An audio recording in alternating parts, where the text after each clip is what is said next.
రెండవ లా చూడండి, law of constant proportions. Proportions అంటే తెలుగులో నిష్పత్తి అంటారు, రేషియో అంటారు. మ్యాథ్స్లో రేషియో అంటారు, తెలుగులో నిష్పత్తి అంటారు. కెమిస్ట్రీలోకి వచ్చేటప్పటికి ప్రపోర్షన్ అంటారు. ఒకటే, ఈస్2 పెడతాం, మధ్యలో చుక్కలు పెడతాం. సో కాన్స్టెంట్ ప్రపోర్షన్ అంటే నిర్దిష్టమైనటువంటి నిష్పత్తి.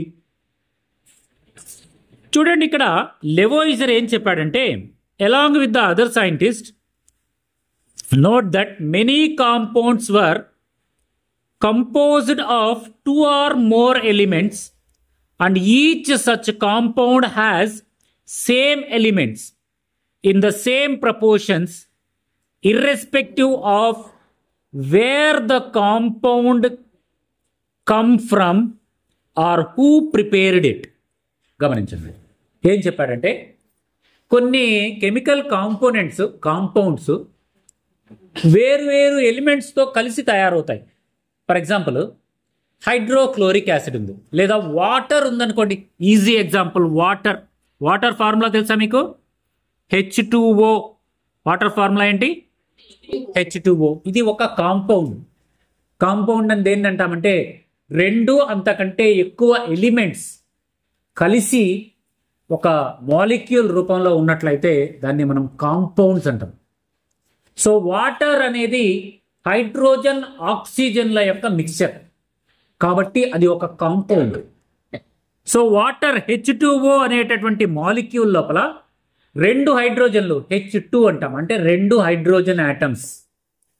O అంటే ఒక ఆక్సిజన్ ఆటమ్స్. మొత్తం ఎన్ని ఆటమ్స్? 3 ఆటమ్స్ కలిసి ఒక వాటర్ మాలిక్యూల్ లాగా లభిస్తుంది. అలాంటి వాటర్ మాలిక్యూల్స్ చాలా కలిస్తే మనకి గ్లాసులో నీళ్ళు అవుతాయి.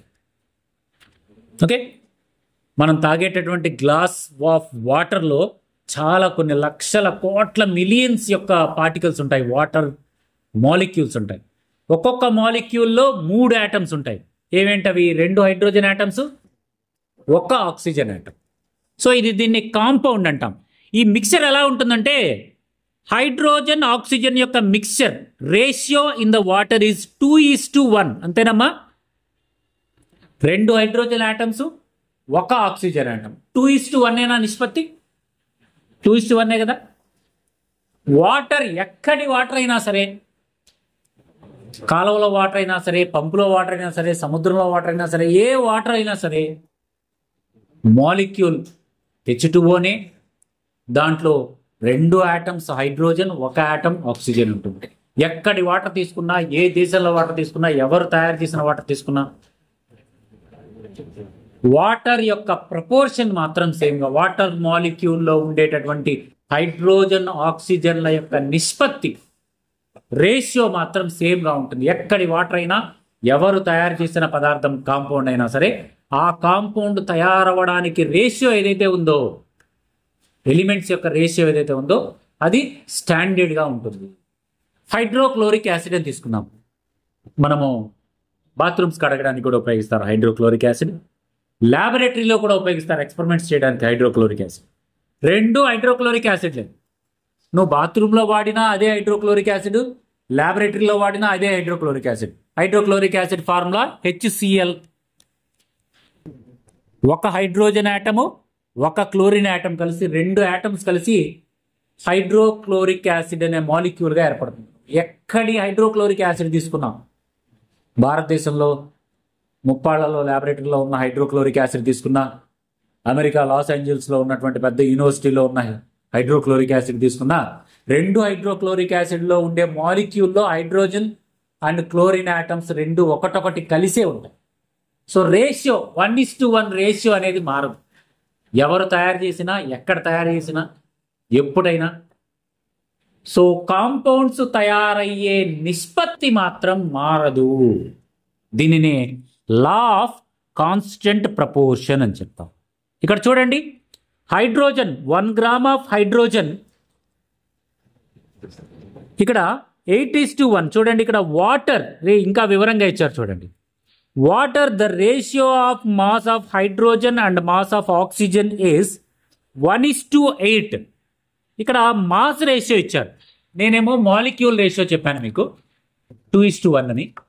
ఇక్కడేమో రేషియో ఆఫ్ మాస్ గమనించండి, ఇక్కడ రేషియో ఆఫ్ మాస్ ఇచ్చాను. 1:8 is the ratio of mass of oxygen, hydrogen to the mass of oxygen 1:8. అంటే అర్థం ఏంటంటే 1 గ్రాము హైడ్రోజన్ 8 గ్రాముల ఆక్సిజన్తో ఎప్పుడు కూడా 9 grams of water is decomposed. 1 gram of hydrogen 8 grams of oxygen కలిసి 9 grams of water ఏర్పడుతుంది. ఇంకొకటి నైట్రోజన్ అండ్ హైడ్రోజన్ యొక్క మాస్ రేషియో కూడా ఇచ్చారు, 14:3 అంట. నైట్రోజన్ 14 grams ఉంటే హైడ్రోజన్ 3 grams కలిసి నైట్రోజన్ అండ్ హైడ్రోజన్ రెండు కలిసి మిక్చర్ కాంపౌండ్ తయారవుతాయి. అలా తయారైనటువంటి కాంపౌండ్ యొక్క రేషియో 14:3. ఇది స్టాండర్డ్. ఎక్కడ కలిపినా కూడా నైట్రోజన్ని 14% తీసుకోవాలి, హైడ్రోజన్ని 3% తీసుకోవాలి. ఫస్ట్ ఎగ్జాంపుల్లో హైడ్రోజన్ని 1% తీసుకోవాలి, ఆక్సిజన్ని 8% తీసుకోవాలి. వాటర్ తయారు చేయాలి అంటే ఎక్కడైనా సరే అంతే రేషియో. సో కాన్స్టెంట్ రేషియో ఉంటుంది. దీన్నే మనం ఏమంటామో లా ఆఫ్ కాన్స్టెంట్ ప్రపోర్షన్ అని చెప్తాం.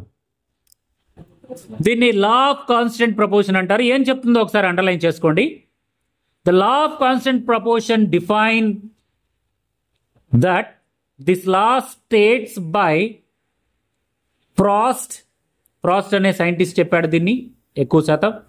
లెవోయిజర్ ఏమో ఫస్ట్ లా చెప్పాడు, ప్రాస్ట్ ఏమో సెకండ్ లా చెప్పాడు. ఏం చెప్పాడంటే in a chemical substance the elements are always present in a definite ratio or definite proportions by the mass. బరువును బట్టి ఒక డెఫినెట్ ప్రపోర్షన్లో పదార్థాలు కలుస్తాయి ఒక కాంపౌండ్లో. ఎక్కడైనా సరే రేషియో అనేది మారదు అని చెప్పాడు. దీన్నే లా ఆఫ్ కాన్స్టెంట్ ప్రపోర్షన్స్ అంటారు. ఓకేనా? సో కాంపౌండ్స్ తయారు చేసేటప్పుడు ఎక్కడైనా సరే నిర్దిష్టమైన నిష్పత్తిలో కలపాలి, మాస్ రేషియోలో కలపాలి, డెఫినెట్ ప్రపోర్షన్లో కలపాలి. అప్పుడే కాంపౌండ్స్ తయారవుతాయి. ఎక్కడైనా సరే అదే స్టాండర్డ్గా ఉంటుంది రేషియో అనేది. దీన్నే లా ఆఫ్ కాన్స్టెంట్ ప్రపోర్షన్స్ అని చెప్పి ఈ రెండు లాస్ని కలిపి లా ఆఫ్ కెమికల్ రియాక్షన్స్గా లెవోయిజర్ అండ్ ప్రాస్ట్ అనేటటువంటి సైంటిస్టులు చెప్పడం జరిగింది. రైట్? మిగతా విషయాల్ని రేపు క్లాస్లో చూద్దాం. రైట్? Thank you.